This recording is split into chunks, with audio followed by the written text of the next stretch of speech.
I'm standing here by a water hole. Don't look like much. Shows up as a tank on the topographic maps for the area. I've only ever seen this water hole, this tank full, maybe 3 or 4 times over the last 12 years, and even then it's seasonal. This is a stock tank. It was created by the ranchers in the area. It's got the berm sides bermed up, and they took into account the land features here and the way the drainages work to let this fill up here. Mostly with snow melt, sometimes with rainwater in the monsoon season, which is July through September. But this is a good example of why you can't rely just on what's on that topo map. Go talk to the locals. Call the Forest Service, Park Service, state parks. Talk to the ranchers in the areas, the hunters. They're the ones who are out on the land all the time. They're the ones who are going to know if there's water here.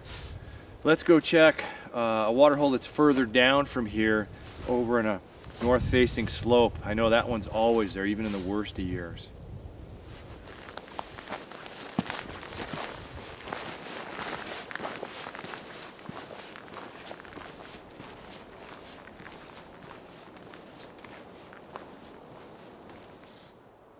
So here's a little pour-off in this little side canyon here.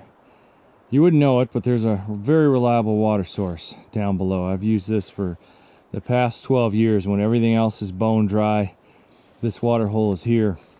Now, this shows up as kind of a blip on the contour line on the map. Not much of anything you'd look at and say, oh yeah, let's hike there for water. But if you look at the layout here, if you were to study this particular drainage, you would see that this is north facing. So there's our frozen water hole down below. That's about, from this perspective, it looks like it's about 15 feet in diameter.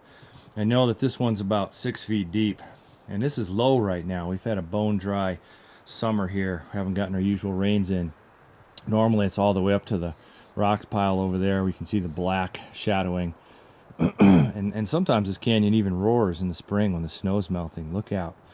So this is a north-facing canyon, and if you know how to find these by looking at topo maps or by studying the land here in the desert from a distance, let's say you got some binoculars, you're up on top of a mesa, you can look for these kinds of features. You might be able to locate a water source like this, because the north-facing ones, they're in the shade all day, they don't get any sunlight, and they can be there when everything else is dry.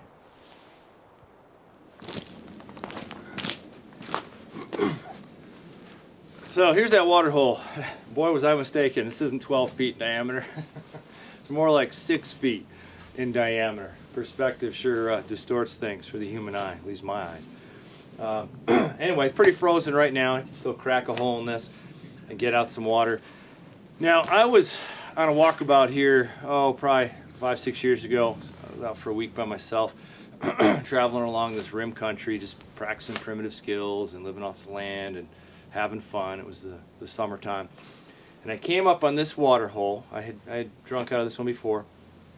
Came up on it, and it was about up to here, so it was at the high water point because of the rains pouring over that lip.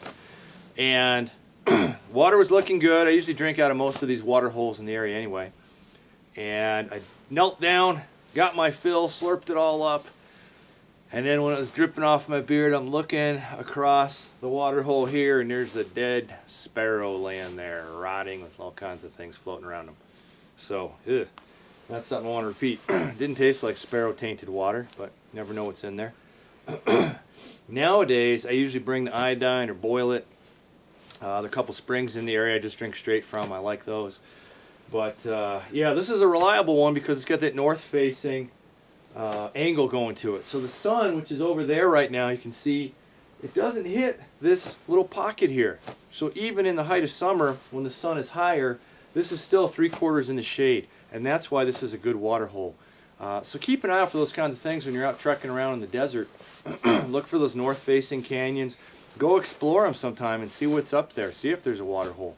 The other thing I look for when I'm traveling around the high desert, if I'm hiking down a parched, bone-dry canyon, and all of a sudden, after miles of dust and barrenness, I come across some birds or some wasps or butterflies or hummingbirds flying around, I stop and I look and try and follow them and see where they're going, because they can lead you to water. In fact, the Bushmen in Africa can tell whether a honeybee is going to water or coming from water based on its flight pattern. That just has to do with generations and generations spent out on the land, as with the Bushmen. But you can develop that kind of awareness through keying into your surroundings, paying attention to insect life, bird life, butterflies. When you're out hiking in the desert, that might lead you to a tiny little seep.